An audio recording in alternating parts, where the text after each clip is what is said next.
നമ്മുടെ ഈ കൊച്ചു മലയാള നാട്ടിൽ ജീവിക്കുന്ന നമ്മൾ മലയാളികൾ ശരിക്കും പറഞ്ഞാൽ ലോകത്തിൻ്റെ നെറുകയിലൂടെയാണ് ജീവിച്ചു പോകുന്നത്. ശരിക്കും ലോകത്തിൻ്റെ നെറുകയിലെന്ന് പറയുമ്പോൾ എല്ലാവരും ഭൂമിയുടെ പുറന്തോടിലാണ് ജീവിച്ചു പോകുന്നത് എന്നറിയാം. പക്ഷേ ഞാൻ പറഞ്ഞത് അത്തരത്തിലല്ല. ലോകത്തെ വികസിത രാഷ്ട്രങ്ങൾക്കൊപ്പമുള്ള അല്ലെങ്കിൽ ലോകത്തെ ഇപ്പോൾ ഏറ്റവും സമാധാനപൂർണ്ണമായി ജീവിച്ചു പോകുന്ന ഒരു കൊച്ചു സംസ്ഥാനമായി നമ്മുടെ കൊച്ചു മലയാള നാട് മാറിക്കൊണ്ടിരിക്കുകയാണ്. ആ ഒരു നാട്ടിൽ ജീവിക്കുമ്പോൾ നമ്മൾ സ്വാഭാവികമായും നാനാജാതി മതങ്ങളെയും വിവിധ വൈവിധ്യങ്ങളെയും വ്യത്യസ്ത സംസ്കാരങ്ങളെയും ഉൾക്കൊണ്ടു പോകുന്ന ഒരു മനുഷ്യനായി തീരും. അവിടെയാണ് നമ്മുടെ ഈ നാടിൻ്റെ പ്രത്യേകത. ഞാൻ അത്തരത്തിൽ ചിന്തിച്ചു പോകുന്ന ഒരാളാണ്. അതുകൊണ്ട് തന്നെ ഞാൻ കേരളത്തിൻ്റെ എല്ലാ സാംസ്കാരിക കേന്ദ്രങ്ങളിലും, അത് ഉത്സവങ്ങളായാലും പള്ളിപ്പെരുന്നാളായാലും അതുപോലെ ചന്ദനക്കുടങ്ങളായാലും എവിടെയും ഞാനും ഫാമിലിയും എത്തിച്ചേരാറുണ്ട്. ഇത് കോതമംഗലം ചെറിയ പള്ളി പെരുന്നാളാണ്. കന്നി 20 പെരുന്നാൾ കേരളത്തിൻ്റെ സാംസ്കാരിക പൈതൃകത്തിൽ അല്ലെങ്കിൽ സാംസ്കാരിക ഭൂപടത്തിൽ രേഖപ്പെടുത്തിയിട്ടുള്ള വലിയൊരു പെരുന്നാളാണ് കോതമംഗലം ചെറിയ പള്ളി പെരുന്നാൾ. അതിനെക്കുറിച്ച് വിവരണങ്ങളൊന്നും ആവശ്യമില്ല.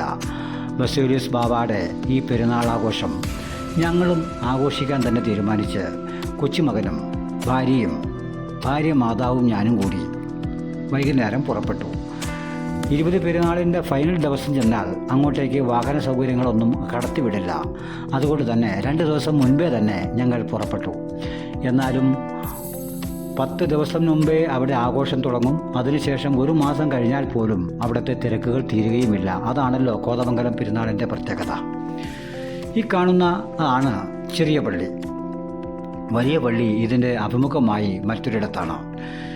ഞങ്ങൾ ചെന്നപ്പോഴേക്കും സന്ധ്യ മയങ്ങാൻ ആവുന്നതേ ഉള്ളൂ. ലൈറ്റ് അറേഞ്ച്മെൻറ്റുകളൊന്നും ഓണാക്കിയിട്ടില്ല. അതുകൊണ്ട് തന്നെ എന്നാൽ പള്ളിയുടെ അകമൊക്കെ ഭാര്യ മാതാവിനെ ഒന്ന് കാണിച്ചു കൊടുക്കാമെന്നുള്ള തരത്തിൽ പള്ളിക്കകത്തേക്ക് കയറുകയാണ്. ഏത് പള്ളിയിൽ ചെന്നാലും ഞങ്ങൾ കയറാറുണ്ട്. അതുപോലെ അമ്പലങ്ങളായാലും ഏത് ക്ഷേത്രങ്ങളോ അല്ലെങ്കിൽ ആരാധനാലയങ്ങളായാലും ഞങ്ങൾ അവിടെ ചെന്ന് പെട്ടാറുണ്ട്. അങ്ങനെ ഇവിടെയും കന്നി 20 പെരുന്നാളിന് ഭാര്യ മാതാവ് ഇവിടേക്ക് ഇതേവരെ എത്തിയിട്ടില്ല. 85 വയസ്സിനിടയിൽ ഇതേവരെ കന്നി 20 പെരുന്നാൾ ആഘോഷിച്ചിട്ടില്ല എന്ന് പറഞ്ഞതിൻ്റെ ഫലമായിട്ടാണ് ഞാൻ കൊച്ചുമകനെയും എന്നാൽ ഭാര്യ മാതാവിനെയും കൂട്ടി കന്നി 20 പെരുന്നാളിന് ആഘോഷിക്കാനായി അത് കാണാനായിട്ട് പള്ളിയിലേക്ക് എത്തിയത്. പള്ളിയുടെ അകത്തളങ്ങളിലേക്ക് ഭാര്യ മാതാവ് അങ്ങേയറ്റം വരെ പോയി തിരികെ വന്നു. അവിടുത്തെ ആചാര രീതികളും അവിടുത്തെ കുർബാനകളുമൊക്കെ കണ്ടാസ്വദിച്ചു. എനിക്ക് പറയുവാനുള്ളത്, ഇവിടെയായാലും മുസ്ലിം പള്ളികളാണെങ്കിലും ഹിന്ദു ക്ഷേത്രങ്ങളിലാണെങ്കിലും പ്രാർത്ഥനകളൊക്കെ മനുഷ്യൻ്റെ പ്രാർത്ഥനകളാണ്. പ്രാർത്ഥനകൾ കേൾക്കുന്നതാകട്ടെ അവിടങ്ങളിൽ വിഗ്രഹങ്ങൾ ഉള്ളിടത്തിലും വിഗ്രഹങ്ങളില്ലാത്തയിടത്തിലും. അതുപോലെ പ്രാർത്ഥിക്കുമ്പോൾ ശരിക്കും പ്രാർത്ഥന കേൾക്കുന്നത് നമ്മൾ തന്നെയാണ്. അപ്പോൾ ആ പ്രാർത്ഥന കൊണ്ട് അനുസരിക്കേണ്ടത് നമ്മൾ തന്നെയാണ്. അതായത് നമ്മുടെ കർമ്മം എങ്ങനെയാണോ അതിനനുസരിച്ചാണ് നമ്മുടെ ജീവിതം. പ്രാർത്ഥിക്കുമ്പോൾ ദൈവം കേൾക്കുന്നു എന്നുള്ളത് സാങ്കല്പികമാണ്. അതിനെക്കുറിച്ച് ഞാൻ കൂടുതലൊന്നും പ്രതിപാദിക്കുന്നില്ല. കാരണം അത് മറ്റൊരു മിത്തോളജിയാണ്. പള്ളിയുടെ സൗന്ദര്യങ്ങളും അത് ലൈറ്റൊക്കെ ഇട്ടതിന് ശേഷം വീണ്ടും ഞാൻ ക്യാമറ എൻ്റെ പള്ളിപ്പറമ്പിലൂടെയും ദൂര കാഴ്ചകളിലേക്കും വലിയ പള്ളിയിലേക്കുമൊക്കെ ഒന്ന് എത്തിച്ചു നോക്കി. ജനം വൈകുന്നേരമാകുന്നതേ ഉള്ളൂ. നല്ല തിരക്കിലേക്ക് വരികയാണ്. കൊച്ചുമകനാണെങ്കിൽ കുരിച്ചു പായുകയാണ് എല്ലായിടത്തേക്കും. അവൻ്റെ ലക്ഷ്യം കളിപ്പാട്ടങ്ങളും അതുപോലെ മിഠായികളുമാണ്. കൊച്ചുകുട്ടിക്കും വലിയ മുതിർന്ന ഭാര്യ മാതാവിനുമൊക്കെ ഇത് വല്ലാത്തൊരു ആകാംക്ഷ തന്നെയാണ്. സംഭാവനകൾ ഇങ്ങനെ കുന്നുകുന്നായി കൂടിക്കൊണ്ടിരിക്കുകയാണ്. അരിച്ചാക്കുകളും പച്ചക്കറികളും എന്ന് വേണ്ട, സംഭാവനകൾ കുന്നുകൂടുമ്പോൾ അതുപോലെ പ്രാർത്ഥനകൾ അതിനനുസരിച്ച് നീളും എന്ന് പറഞ്ഞു കേട്ടിട്ടുണ്ട്. ഇത് സർക്കസ് കൂടാരമൊന്നുമല്ല, മനുഷ്യൻ അറിഞ്ഞ് അർപ്പിക്കുന്നതാണ്. മനുഷ്യൻ്റെ പ്രാർത്ഥനകൾക്ക് ഫലം കിട്ടുന്നു എന്നാണ് ഇവിടുത്തെ വിശ്വാസം. അത് ഏത് ദേവാലയങ്ങളിലാണെങ്കിലും മനുഷ്യൻ പ്രാർത്ഥിക്കുമ്പോൾ ഫലം കിട്ടുന്നത് എങ്ങനെയെന്ന് അതിൻ്റെ സാങ്കേതിക വശങ്ങളും സയൻറ്റിഫിക്കായിട്ടുള്ള വശങ്ങളെക്കുറിച്ചൊക്കെ പുതിയ വീഡിയോ പിന്നീട് ചെയ്യാമെന്നുള്ളതുകൊണ്ട് ഞാൻ അതിലേക്കൊന്നും പോകുന്നില്ല. നിലവിൽ നമ്മൾ പ്രാർത്ഥിക്കുമ്പോൾ ആ പ്രാർത്ഥന സൈലൻ്റായി കേൾക്കുന്നത് നമ്മളുടെ മനസ്സ് തന്നെയാണ്. നമ്മളുടെ 100 × 101 × 72,000 നാഡീകോശ കലകളാണ് എന്ന് നാം തിരിച്ചറിയുക. അതിൽ നിന്ന് നമുക്കൊരു ഉത്തേജനം കിട്ടുകയും നമ്മൾ തെറ്റ് ചെയ്യാതിരിക്കുകയും കർമ്മങ്ങൾ നേരായ രീതിയിൽ ചെയ്യുകയും ചെയ്യുമ്പോൾ നമ്മുടെ ജീവിതം പുഷ്ടിപ്പെടുന്നു എന്നുള്ളതാണ് യാഥാർത്ഥ്യം.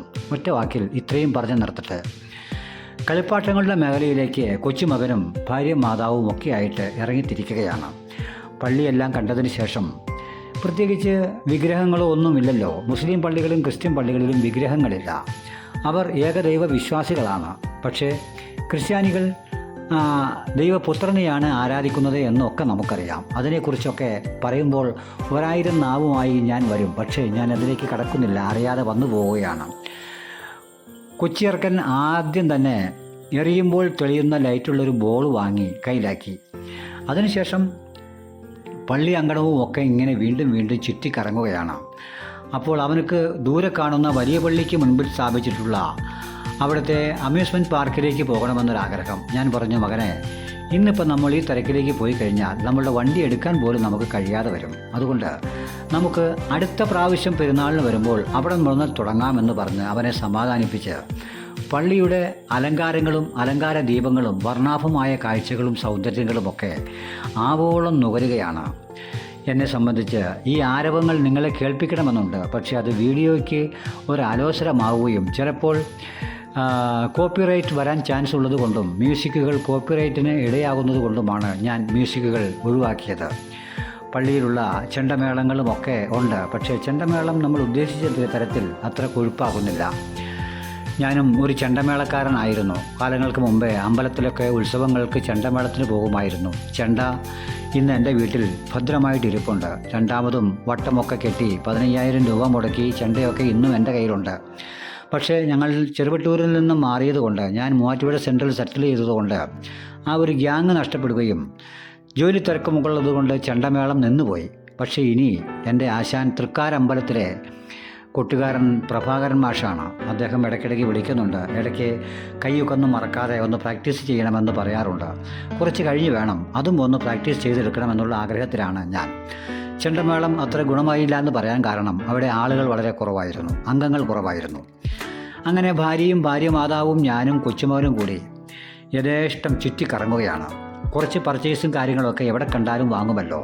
എന്നെ സംബന്ധിച്ച ആകർഷണം ഈ കാണുന്ന വർണ്ണാഭമായ കാഴ്ചകൾ, മിഠായികൾ, പൊട്ടുകൾ, അലങ്കാരങ്ങൾ, മാലകൾ, വളകൾ, കുപ്പിവളകൾ എന്ന് വേണ്ട ആ ബാല്യകാലത്തിലെ ഉത്സവങ്ങൾ എങ്ങനെയാണോ അതെല്ലാം എൻ്റെ മനസ്സിൽ ഇങ്ങനെ ഓടിയെത്തുന്നുണ്ട്. മാതാവ് വട്ടം കറങ്ങി നിൽക്കുകയാണ്. ഞാൻ പോയി മെല്ലെ വിളിച്ചുകൊണ്ട് വന്ന്, നമുക്ക് സമയമായി, നമുക്ക് തിരികെ വീട്ടിലേക്ക് പോകണം എന്ന് പറഞ്ഞ് 7:30 മണിയായപ്പോഴേക്കും ഞങ്ങൾ അവിടുന്ന് തിരിക്കാനുള്ള പുറപ്പാടിലാണ്. പക്ഷേ എത്ര കണ്ടാലും മതിവരാത്ത കാഴ്ചകളാണ്. പക്ഷേ കൊച്ചുകുട്ടിയും പ്രായമേറിയ ഭാര്യ മാതാവും ഉള്ളതുകൊണ്ട് ഒരുപാട് വൈകി കഴിയുമ്പോൾ മഞ്ഞ് വീഴ്ചയും ഒക്കെ ഉള്ളതുകൊണ്ട് ജലദോഷം പിടിക്കണ്ട എന്നുള്ള തരത്തിൽ വലിയ തിരക്ക് വരുന്നതിന് മുമ്പ് വണ്ടി പാർക്ക് ചെയ്യുന്നിടത്തിൽ വണ്ടി എടുക്കാൻ പറ്റാതെ വന്നാൽ അതും ബുദ്ധിമുട്ടാകും. അങ്ങനെ ഞങ്ങൾ മാലയും വളയും കുപ്പിച്ചില്ലും കുപ്പിമാലയും പൊട്ടും പൊട്ടാസും എന്ന് വേണ്ട ഊതന പീപ്പിയും മധുരമിഠായികളും ഉഴുന്നാടയും നുറുക്കും എന്ന് വേണ്ട അമ്പലപ്പറമ്പിലെ അല്ലെങ്കിൽ പള്ളിപ്പെരുന്നാളിൻ്റെ പ്രത്യേക വിഭവങ്ങളൊക്കെ ഒരല്പാൽപ്പം വാങ്ങി കൂട്ടിലാക്കിയതിന് ശേഷം അവിടുന്ന് മെല്ലെ വീണ്ടും ആ കുപ്പിവളകൾക്കിടയിലൂടെ പുറത്തേക്കിറങ്ങി. എത്ര കണ്ടാലും മതിവരാത്ത കാഴ്ചകളാണ് കുപ്പിവളകൾ ഒരിക്കലും ആർക്കും വാങ്ങിക്കൊടുക്കേണ്ടി വന്നിട്ടില്ല. കുഞ്ഞുമകൾക്ക്, എൻ്റെ മകൾക്ക് അന്ന് വാങ്ങിക്കൊടുത്തിട്ടുണ്ട്. അത് ഇത്തരം കുപ്പികളായിരുന്നില്ല. എന്നാലും എല്ലാ കുപ്പിവളകളും ഞങ്ങൾ അവർക്ക് യഥേഷ്ടം വാങ്ങിക്കൊടുത്തിട്ടുണ്ട്. അങ്ങനെ കുപ്പിവളകളുടെ മനോഹാരിതയും സൗന്ദര്യവും ആ ബാല്യകാല അനുഭവങ്ങളെ പുതുതായി ഉണർന്നു വന്ന ഓർമ്മകളിലേക്ക് മിക്സ് ചെയ്തുകൊണ്ട്, അങ്ങനെ സന്തോഷത്തിൻ്റെ പൂത്തിരി കത്തിച്ചുകൊണ്ട് ഞങ്ങൾ അവിടുന്ന് മെല്ലെ പുറത്തേക്ക് കടക്കാനുള്ള ശ്രമത്തിൻ്റെ ഭാഗമാണ്. അങ്ങനെ മാതാവിനെ കയ്യിൽ പിടിച്ച് ഭാര്യയും കൊച്ചുമകനെയും പിടിച്ച് ഞങ്ങൾ മെല്ലെ പുറത്തേക്കിറങ്ങി. തിരക്ക് കൂടിക്കൊണ്ടിരിക്കുകയാണ്. പച്ചപ്പാണിൻ്റെ സന്തോഷം എന്നുള്ള യൂട്യൂബ് ചാനൽ ഇത്തരം വീഡിയോകൾ നിങ്ങളിലേക്ക് എത്തിക്കുമ്പോൾ നിങ്ങൾക്ക് ഇഷ്ടമാണെങ്കിൽ നിങ്ങൾ ഈ ചാനൽ കണ്ടതിന് ശേഷം ഒന്ന് സബ്സ്ക്രൈബ് ചെയ്യാൻ മറക്കരുത്. ഭാര്യ ആരോ പിരിവുകാർ വന്നതിൻ്റെ സംഭാവന കൊടുക്കാനുള്ള തിരക്കിലാണ്. നിങ്ങൾ സബ്സ്ക്രൈബ് ചെയ്തതിന് ശേഷം ഞാനിടുന്ന കുഞ്ഞ് ബെൽബട്ടൺ ചാനലിലെ കുഞ്ഞ് ബെൽബട്ടൺ എന്ന് അമർത്തിയാൽ ഞാനിടുന്ന എല്ലാ വീഡിയോകളും നിങ്ങളിലേക്ക് തത്സമയം എത്തിച്ചേരും. അതിനുശേഷം ഒരു ലൈക്ക് ചെയ്യുക, മറ്റുള്ളവരിലേക്ക് ഷെയർ ചെയ്യാനും കൂടെ ശ്രമിക്കുക എന്ന് പ്രത്യേകം പറയേണ്ടതില്ലല്ലോ. അതാണ് എനിക്കൊരു സന്തോഷം.